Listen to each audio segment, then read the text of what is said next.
I overheard her tell her friend, "He's just good for now. I'm keeping my options open." The next day, I closed our joint account, moved out, and ghosted.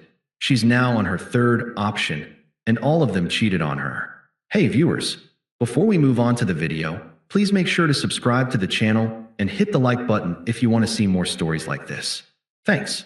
The smell of garlic and rosemary was starting to fill the apartment. I was searing 2 ribeye steaks, the sizzle a satisfying promise of the night to come. On the counter, next to a bottle of Cabernet that had cost me half a day's pay, were 2 tickets to the Orion Music Festival. I'd pulled 3 strings at work to get them. Qley had been talking about nothing else for months.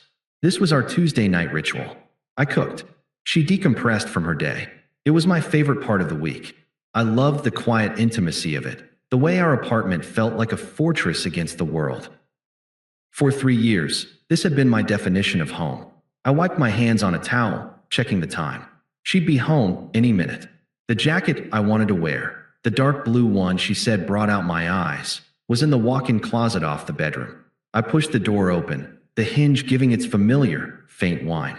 I was rifling through my side of the rack when I heard the front door open and the jingle of keys hitting the ceramic bowl by the entrance.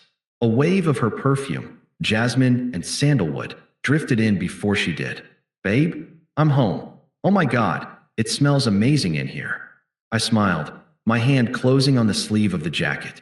I was about to call out when another voice cut through the air. "Wow, he really does cook for you every night.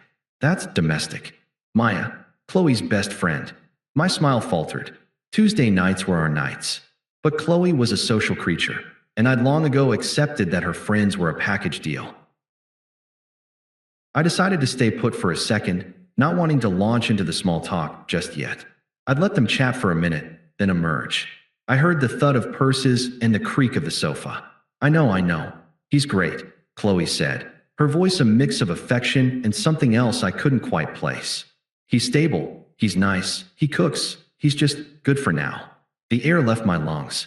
Just like that, as if someone had punched me in the diaphragm. I stood frozen in the semi-darkness, the jacket hanging limply from my hand. Maya laughed. It was a sharp, knowing sound. "So what's the plan?" "The plan is to keep my options open, obviously," Qley said, her voice dropping into a conspiratorial tone. "I'm young. I'm not locking myself down to the first decent guy I meet. I'm talking to this guy, Jason, from the spin class. He's a personal trainer, total fire. And Mark from my office is always flirting. It's just smart to have a roster." A roster. The word landed like a physical blow. I felt a cold numbness spread from my core to my fingertips. This wasn't a stray comment. This was a philosophy. "And Alex has no idea?" Maya asked, echoing the question screaming in my own head. "God, no," Qley said, and I could hear the eye roll in her voice. "He's so oblivious. He thinks planning a future means picking out throw pillows. It's kind of pathetic, really. He's my safety net. Nothing more. Safety net. Good for now. Pathetic." Each phrase was a nail. I saw the concert tickets on the counter. I thought of the ring I'd looked at online just last week, a simple solitaire I'd been saving for. I thought of the spreadsheet I kept on my computer, the one titled future_house.xlsx, with tabs for down payment calculations and mortgage rates. I thought I was building a foundation. She saw it as picking out throw pillows. The sizzle from the pan had quieted to a faint hiss. The stakes were probably overcasting. I didn't care. The familiar sounds and smells of our home had curdled, turning alien and hostile. A memory flashed, unbidden. Us, 6 months ago, looking at a terrible apartment for laughs. On the way home, she'd held my hand and said, "I don't care where we live, as long as it's with you." I had believed her. I had felt like the luckiest man alive. The contrast was so violent it was almost nauseating. My commitment was her consolation prize. My loyalty was her cage. I didn't move. I didn't make a sound. The hot, sharp pain of betrayal began to cool, hardening into something else entirely. A cold, diamond-hard core of resolve. The urge to storm out, to scream, to confront her, rose and then vanished just as quickly. What would be the point? You can't argue with a verdict that's already been passed.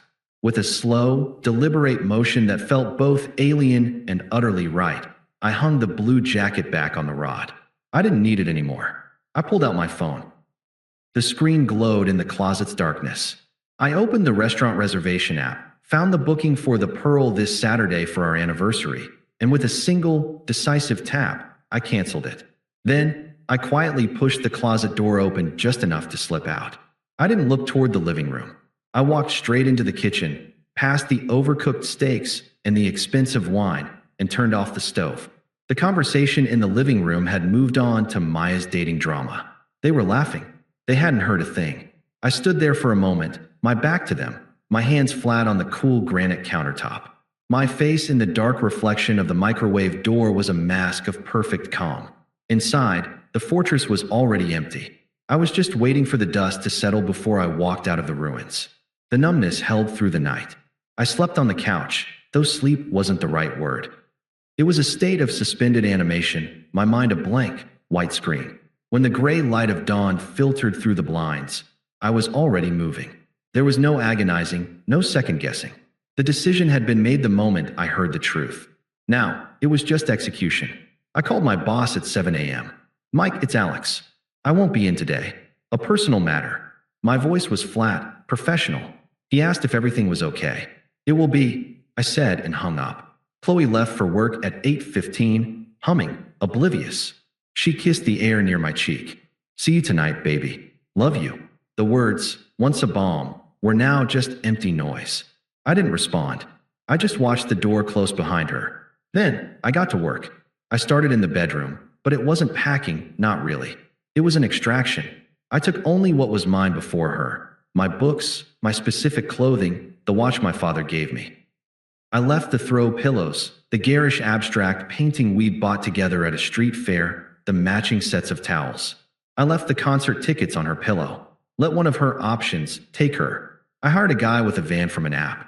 His name was Leo, and he didn't ask questions as we loaded boxes of my life into the back. I'd booked a month-to-month lease on a sterile, furnished studio across town. It wasn't a home. It was a forward operating base. The bank was my next stop. The joint savings account had been our future fund. I'd meticulously tracked every deposit. I printed the statements, highlighted my contributions, and handed them to the teller. "I'd like to close this account and transfer the balance to my personal savings." I left the joint checking account open with exactly half of the next month's rent. I wasn't leaving her stranded. I was settling a debt. Nothing more. By 2:37 p.m., I was standing in the empty space that had been my side of the closet. The apartment felt hollowed out, a shell. I took one last look around. The ghost of the rosemary and garlic from last night still lingered, a sickening reminder. I walked to the kitchen counter, placed the key next to the now-cold steaks, and anchored it with a single yellow sticky note. "I've moved out. My share of the rent is in the account." Alex, no explanation, no emotion, just facts. In the Uber to my new studio, I opened my phone. I went through the list methodically. Block Qley, block Maya, unfollow, unfriend, block on every social platform. I deleted her number. I wasn't just leaving the apartment. I was deleting myself from her world. By the time I carried the first box into the blank, white room that was now my home, the digital ghosting was complete. The silence I had created was absolute. The first week was a vacuum. The silence in the studio was heavy, but it was a clean silence. It wasn't filled with her laughter or her music. It was just quiet. I focused on the physical, assembling a desk, buying groceries for one, learning the rhythm of a life that was entirely my own. The pain was there, a dull ache, but it was overshadowed by the sheer novelty of existing without the performance of being a safety net. The first breach in my digital fortress came on day 4. A text from an unknown number. "Unknown, Alex? Where are you? Are you okay? The apartment is half empty. Call me." I stared at the screen. The concern felt performative. She wasn't worried about me. She was worried about the disruption to her ecosystem. I deleted it and blocked the number. The texts continued, a slow drip of confusion shifting into irritation.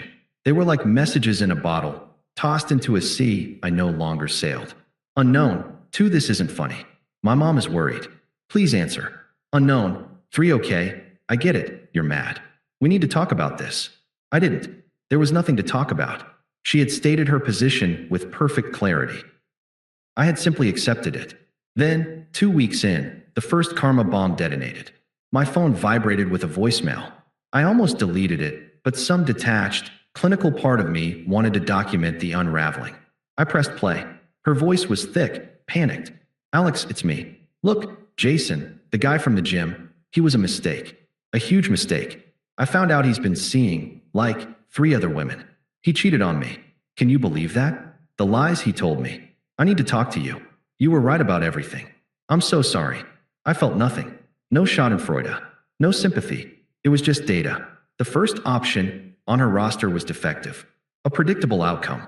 I deleted the voicemail and blocked that number, too. A month passed. My studio started to feel less like a base and more like a sanctuary. I was reading again. I started working out. The texts became less frequent, angrier. Unknown. For so you're just never going to speak to me again? After 3 years? You're really that immature? Unknown. 5 Mark from my office has been really supportive, for your information. He's a real man, not a coward who runs away. I almost smiled at that. The script was so transparent. See, someone else wants me. Your inaction is a flaw in you, not a consequence of my actions. I blocked both numbers. The second karma hit came about 6 weeks later, this one more explosive. Another voicemail, this one hysterical, barely coherent. He cheated too. Mark, with his assistant. I saw the texts. What is wrong with everyone? Alex, please, I'm begging you. I see it now. I was stupid. You were my rock. You're the only one who wasn't just using me. Please, just call me back. I have no one. This safety net was now her only perceived lifeline. The irony was so perfect it was almost poetic. I deleted the message. The final attempt at triangulation came from Maya. Her number popped up on my screen, probably from a work phone. I answered out of morbid curiosity. Alex, Jesus Christ, enough is enough. Her voice was sharp, accusatory. Qley is a wreck. Yeah, she messed up, but you're being cruel. She's learned her lesson. These other guys are scum. You need to be the bigger person and forgive her. I held the phone to my ear, saying nothing. I could hear Qley sobbing in the background. Are you even listening? Maya snapped. She's lost weight. She cried at work. This is killing her. She just needs you to be the good guy here. The guy she fell in love with. The good guy. The rock. The safety net. Always my role. To absorb the damage and provide stability, regardless of the shrapnel in my own chest. I didn't speak. I simply ended the call, placed the phone on the counter, and blocked the number. The silence that returned was not empty. It was full of my own peace. And it was mine alone. 6 months to the day after I walked out, I was sitting in the Grind, a coffee shop that had become my unofficial office. The place was all exposed brick and reclaimed wood, filled with the low hum of creative types and the rich scent of single-origin beans. I was there meeting with the manager, David, going over the books. The side project app I developed in the white-hot focus of my post-Qley life had been acquired, and I'd used the capital to become a silent partner in this small local chain. It was my safety net, repurposed into a trampoline. We were wrapping up when the bell on the door chimed. I didn't look up until I heard a voice, thin and hesitant, cut through the ambient noise. Alex? Oh my God. I can't believe it's you. Qley stood by the door, clutching a to-go cup from a cheaper chain down the street. She looked diminished. Her clothes were rumpled, her hair lacked its usual shine, and there were dark smudges under her eyes that makeup hadn't quite concealed. She was a faded photocopy of the woman I'd known. I felt nothing. Not a flicker of anger, not a pang of pity. It was like looking at a stranger who had vaguely unpleasant energy. Qley, I said, my tone neutral, the way you'd acknowledge a cashier. She drifted toward my table, her movements unsteady. David, sensing the shift, gave me a nod and melted away toward the back. Look, I know you don't want to talk to me. I get it, she began, her words tumbling out in a rehearsed rush. But seeing you, I have to say this. I was an idiot. A massive, entitled idiot. Those guys, they were all just options.